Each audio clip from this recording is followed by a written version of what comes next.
Assalamualaikum warahmatullahi wabarakatuh. Innal hamdalillah nahmaduhu wa nasta'inuhu wa nastaghfiruh.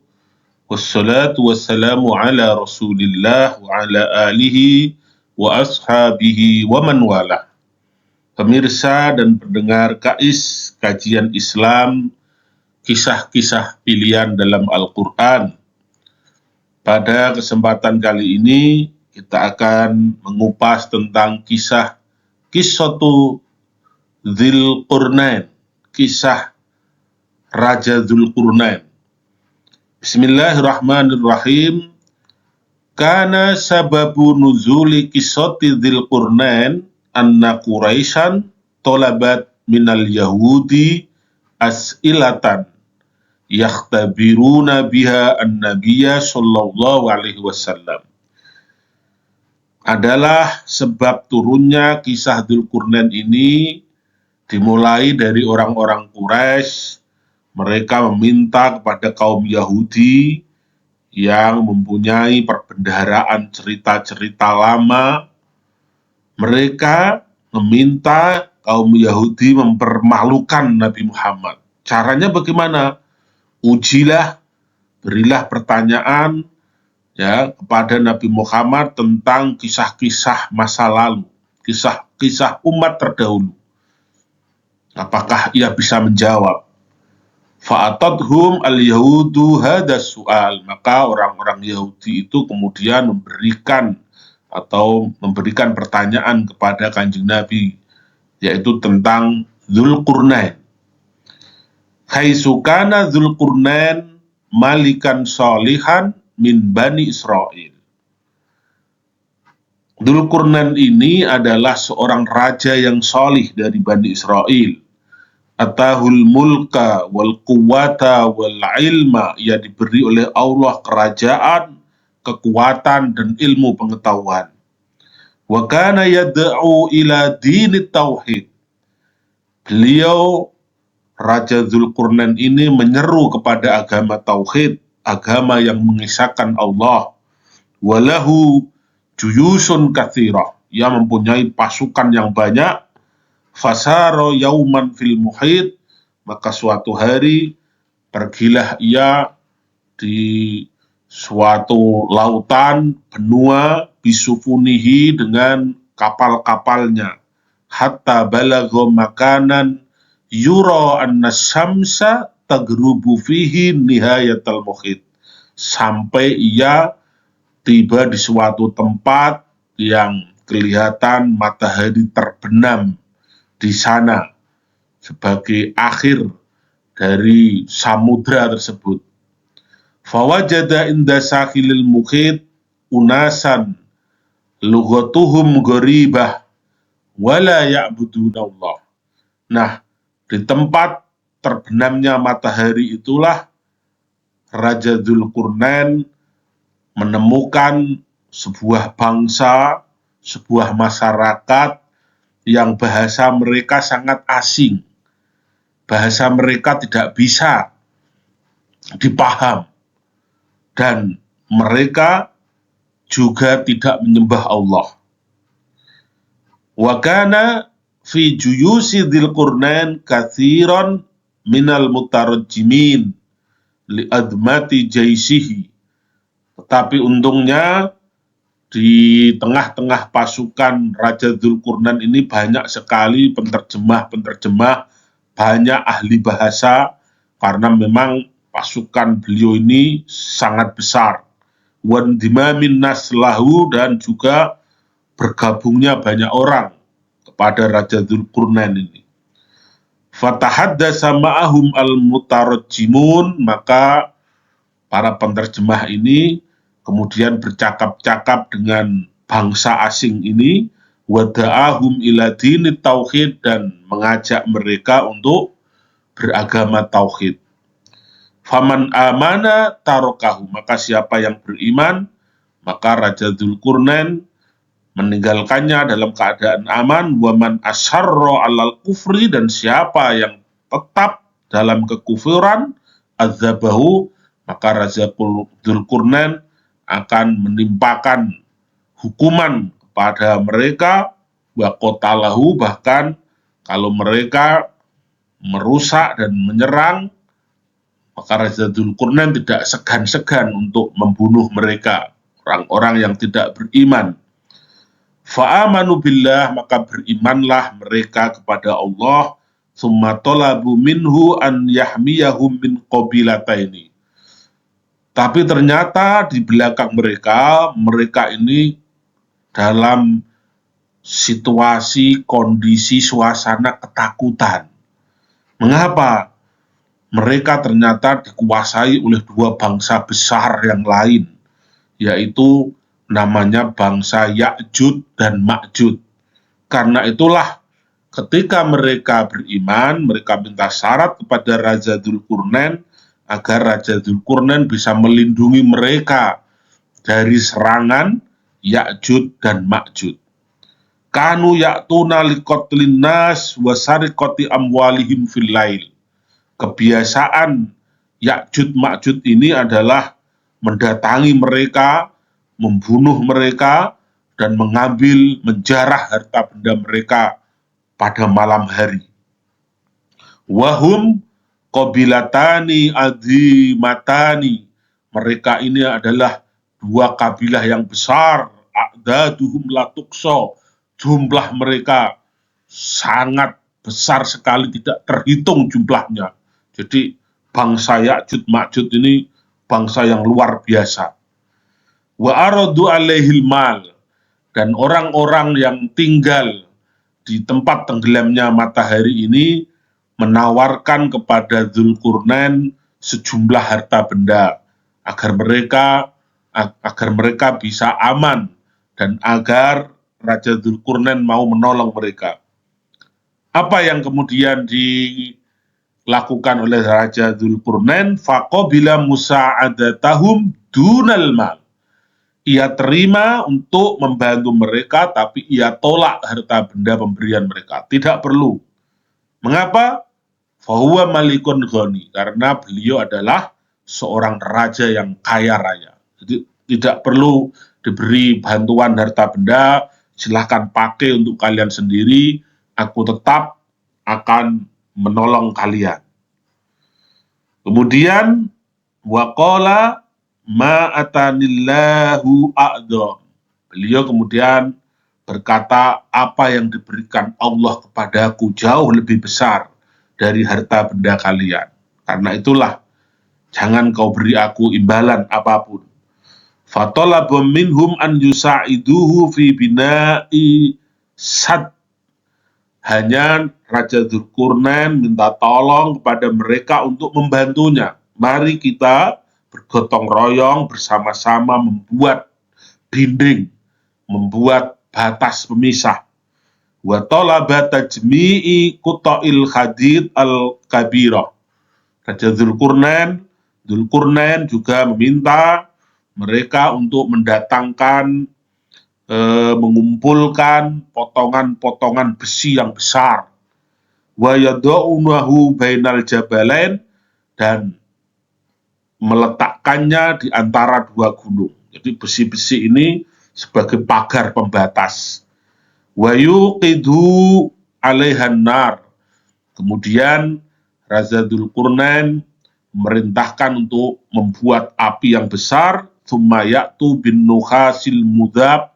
Kemudian mendatangkan juga tembaga-tembaga yang dicairkan, yang dilelehkan dengan api tersebut. Wa yasubbunahu 'alal hadid. Kemudian melapisi tembaga ini untuk melapisi besi-besi yang terpancang tadi. Fayusbiha asbaha yusbihu fayusbiha saddan. Akhirnya jadilah dinding yang tebal, mani'an minal hadid wan nukhas, dinding penghalang terbuat dari besi dan tembaga yang dicairkan tadi. Wahakadha, dan demikianlah, lan yastati'a qaumun, tidak akan mungkin bisa suatu kaum, yaitu Ya'jud Ma'jud, al-maji ilaihi, mendatangi mereka, hatta ya'dzanallah, sampai nanti Tuhan mengizinkan. Wa jaa dzikruhu fi suratil Kahfi. Kisah Dzulqurnain ini disebutkan oleh Allah di dalam Al-Quran surat Al-Kahfi.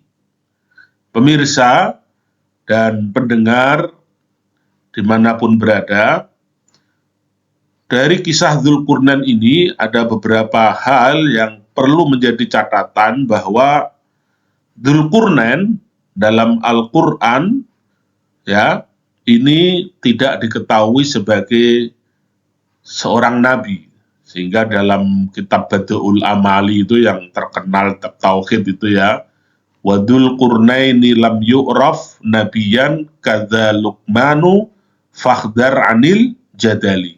Dzulqurnain ini tidak dikenal sebagai seorang nabi, begitu juga Luqman Al-Hakim, maka tinggalkanlah perdebatan. Jadi yang lebih kuat pendapatnya adalah Dzulqurnain ini bukan nabi, beliau adalah seorang raja ya, yang solih. Kemudian yang kedua, Dzulqurnain dalam Al-Quran sering disamakan dengan Alexander the Great, Iskandar Agung, oleh sebagian sejarawan klasik. Tetapi pandangan ini diperdebatkan. Mayoritas ulama modern dan ahli tafsir meragukan identitas ini. Karena apa? Karena perbedaan karakter antara keduanya. Dzulqurnain adalah raja beriman. Ia menyerukan tauhid, sementara Alexander the Great adalah dikenal sebagai penganut pagan. Dzulqurnain adalah raja yang solih, utusan Allah, membawa misi tauhid, sedangkan Alexander the Great adalah penganut pagan, penyembah berhala, dan bahkan mengaku sebagai putra dewa. Kemudian banyak ahli sejarah meragukan hubungan ini karena juga perbedaan waktu dan latar belakang. Beberapa pendapat misalnya menyebutkan bahwa Dzulqurnain adalah Raja Himyar. Himyar itu Arab, yang hidup sejaman dengan Nabi Ibrahim alaihissalam. Atau ada juga yang berpendapat Dzulqurnain ini adalah Quraisy Agung atau Cyrus the Great dari Persia. Ya, dari Persia. Dan sekali lagi, Al-Quran tidak secara eksplisit menyebutkan identitas, nama, atau asal-usul Dzulqurnain. Secara mendetail tidak ada selain menggambarkan sifatnya yang adil dan membangun tembok pembatas. Kemudian berikutnya, siapakah Ya'juj dan Ma'juj itu? Ya'juj dan Ma'juj adalah dua bangsa besar keturunan Nabi Adam melalui Yafis bin Nuh, yang dikenal sebagai perusak di bumi. Ya'juj Ma'juj ini, mereka digambarkan sebagai kelompok yang sangat besar jumlahnya dan akan muncul di akhir zaman sebagai salah satu tanda kiamat besar. Siapakah mereka? Wallahu a'lam. Di mana mereka sekarang? Berdasarkan keterangan dalam surat Al-Kahfi, mereka saat ini masih terkurung di balik tembok besi dan tembaga yang dibangun oleh Raja Dzulqurnain.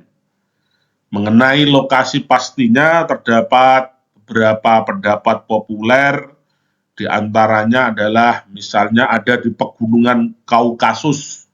Banyak yang meyakini lokasinya ini di antara Laut Hitam dan Laut Kaspia, yaitu wilayah sekitar Georgia, Armenia, atau Azerbaijan. Ada juga yang berpendapat di Hizar atau Uzbekistan. Sebagian peneliti menyebut lokasi tembok berada di distrik Hisar, dikenal sebagai Babul Hadid, yaitu gerbang besi. Secara umum, mereka meyakini bahwa Ya'juj dan Ma'juj ini berada di bagian utara bumi yang terisolasi dari peradaban manusia saat ini. Hingga saat ini, lokasi tersebut tetap menjadi misteri karena Allah menutupi keberadaan mereka dari pandangan manusia hingga waktu yang telah ditentukan nanti untuk keluar. Demikian tentang Ya'jud dan Ma'jud. Pemirsa dan pendengar KAIS, apa hikmah-hikmah dari kisah Dzulqurnain ini? Kisah Dzulqurnain yang disebutkan dalam surat Al-Kahfi ayat 83 sampai 98 tadi memberikan pelajaran tentang pemimpin yang salih, yang adil dan berilmu, juga taat kepada Allah.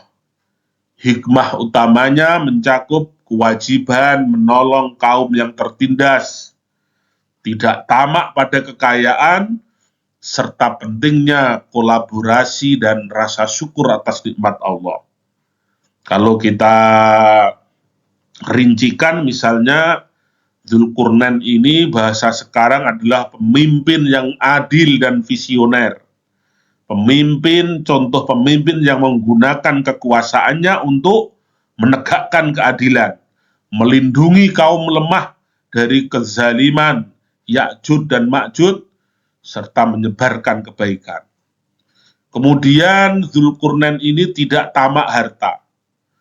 Ketika membangun benteng penahanan Ya'jud Ma'jud, Dzulqurnain menolak upah atau imbalan harta dari kaum yang ditolongnya karena ia telah dicukupkan oleh Allah.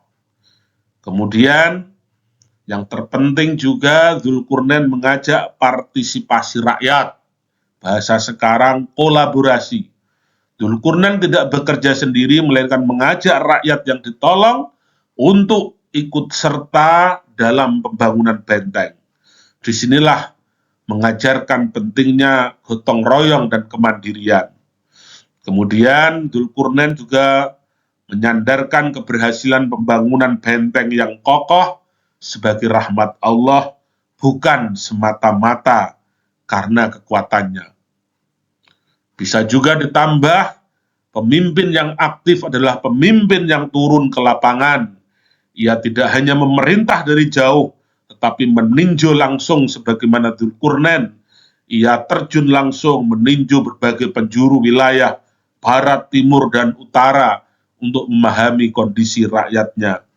Kisah ini sekali lagi hadirin dan pendengar menunjukkan pentingnya penguasaan ilmu pengetahuan, terbukti dari teknik pembangunan dinding besi dari tembaga, ya, campuran tembaga, besi campuran tembaga yang kokoh. Sekali lagi, kisah ini menegaskan bahwa kekuasaan besar harus dibarengi dengan ketakwaan, kerendahan hati, dan dedikasi untuk kemaslahatan umat. Wallahu a'lam bishawab. Wassalamualaikum warahmatullahi wabarakatuh.